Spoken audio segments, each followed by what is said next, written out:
Hey guys, I'm Paul. Welcome to my website. Today I'm sitting here in my office in Scottow Enterprise Park. What is it? Why is it that you're here? Well, you're here to find out whether working with me is going to be an awesome thing for you and it's going to be a fantastic thing for you in your life, or whether it's completely the wrong thing to do. Yep, so I'm quickly going to go through quick questions, the general questions that people ask when they call me up on the phone or when they speak to me, to kind of quickly put that in your mind to see whether I'm the right person to work with you or whether I'm the wrong person to work with you.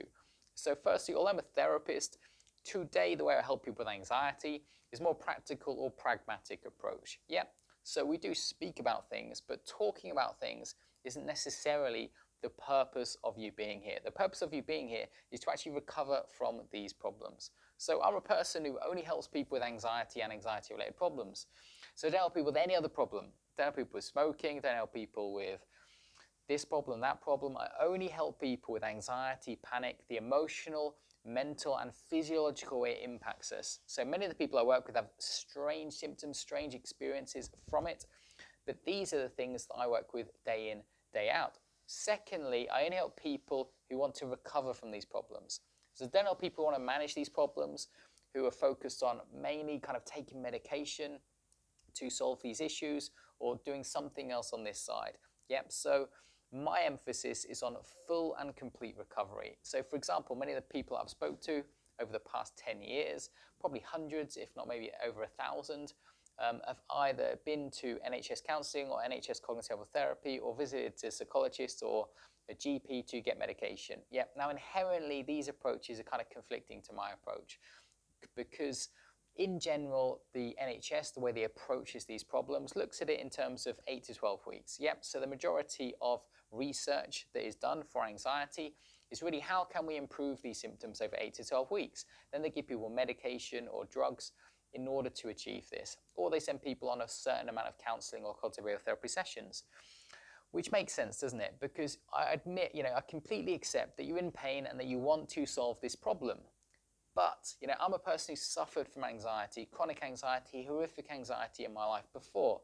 And although I was at a point where I desperately wanted to reduce the pain, what I really wanted was to conquer this problem so that I didn't have it for the rest of my life.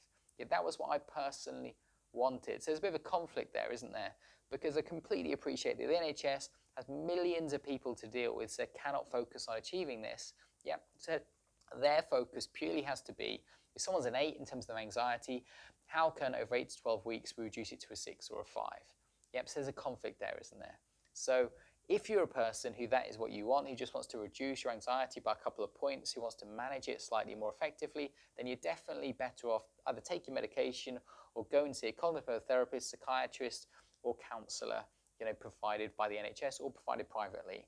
Yep. Whereas if you're a person who wants to recover from this problem 100% completely and wants to use that as a catalyst to ascend and improve every area of their life, yeah, then I'm the right person for you to work with. So if you're an ambitious person, a person who wants to succeed in their relationships, wants to succeed in their emotional well-being, their confidence, their self-esteem, who wants to break through any glass ceilings that they've experienced because of the effect anxiety's had on them over the years, yeah, then that is the type of thing that I can help you with. So inherently there's 4 areas of your life: your relationships, your intimate relationships, your closer relationships, your friends, and your relationships at work. Yep.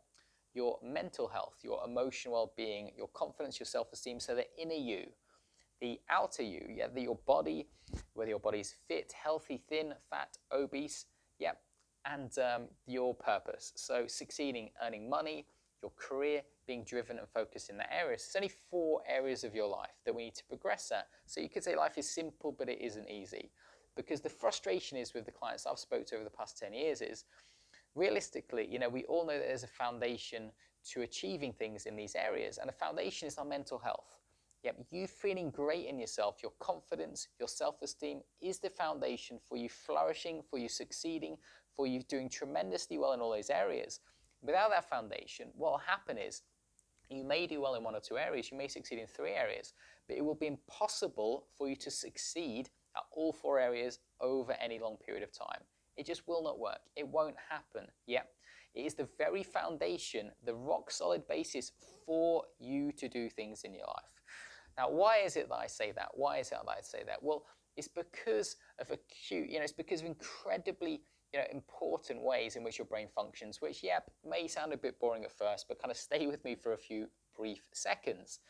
So realistically, there's two yous. There's two different persons that you have. Yeah, if you shout at your partner now and say, I don't love you, I hate you, and then 2 seconds later, you love her and she's the best person in the world. Yeah, how can you be two different people? You can be two different people because of this understanding. When stress, anxiety, or any of these fear-based emotions influences you and your experience, what happens is your brain engages a very different part of your brain that is normally engaged in everyday life. And this part of your brain is the oldest part of your brain. It's the part of your brain that's been around for millions and millions of years. It's the part of your brain that only has one purpose in mind, which is to keep you alive. And it does it in an incredibly simple way. It does it by shutting you down or by engaging you, making you aggressive, wanting you to fight. So it's fight, freeze, or flight. What people don't really understand is it's not really about you seeing a tiger and you running away or you fighting it. It's not about that at all. It's about the fact that your brain has the capacity to force you to follow one of those unconscious behaviors. So it influences your thoughts, your feelings, and your tendencies, and therefore your behaviors on an incredibly deep unconscious level, to the point where you will obey those things regardless if you live in a hyper-stressed or hyper-anxious state. So if you're living in a fear-based state in your life, every single day, those things are influencing you on an incredibly strong unconscious level. So if I say to you, well, these 4 areas of your life, are you succeeding in the way that you want to, and you're not, the only reason is because stress, anxiety, is affecting you in a way where you're shut down from accessing your true strength, your true power to really conquer those problems. Perhaps you even know what to do, but you don't do it. The reason is because we feel that unconscious level of tension towards doing those things. We're in a shutdown state where freeze or flight has taken over our nervous system, and we just primarily want to avoid those things and not experience any more pain or stress in our life. So what's really the purpose of working with me? Well, the purpose is to do 2 things. The purpose is primarily to recover from the problem that you come to see me for, obviously. So the purpose is to recover from that problem 100% completely. That's the initial stage, which may sound like an awesome stage in itself, but it really isn't. It really isn't, because the most important part is what we do after that, So when they've looked at studies about anxiety recovery, symptom reduction, and things along those lines, what they've found is there's a pattern where the managers of anxiety reduce their anxiety, maybe it's an 8, reduce it to a 5, and then completely ignore everything they've learned, went back to the same habits, choices, tendencies, and within 3 to 6 months to a year, the problem comes straight back. And it may even be worse than it was before. So they kind of go around in these cycles. If you've ever visited a therapist or gone to see someone before, and whilst you saw them, you felt amazing, and then 3 to 6 months later, you felt awful, well, they haven't really helped you with the core problem. The core problem is understanding that when we recover from these problems, the journey along this path will teach you everything you need to know to solve every recurring problem in your life. So along this path, it will teach you what to do to ascend and continue in that higher direction. So on the balance, on the ratio of things, so the fearful part of your brain is continuously activated less and less and less and less in your life. And the higher parts of your brain, the frontal lobe, the clear thinking, the epic parts of you, the creative part of you, the strong part of you, the empowering part of you is becoming more and more dominant in the way you feel, the way you think, and the way you inherently behave in your life. So this is naturally building and building and building within those directions, if that makes sense. And as that happens, obviously, everything in your life flows upward from there. Cool. So I hope that's kind of made sense and crystallized these things in your mind about how it is I approach people, and whether you're the right type of person to work with me or whether you're the wrong type of person and you're better off either speaking to a GP, speaking to a psychiatrist, taking medication, or going to see a cognitive behavioral therapist or a counselor.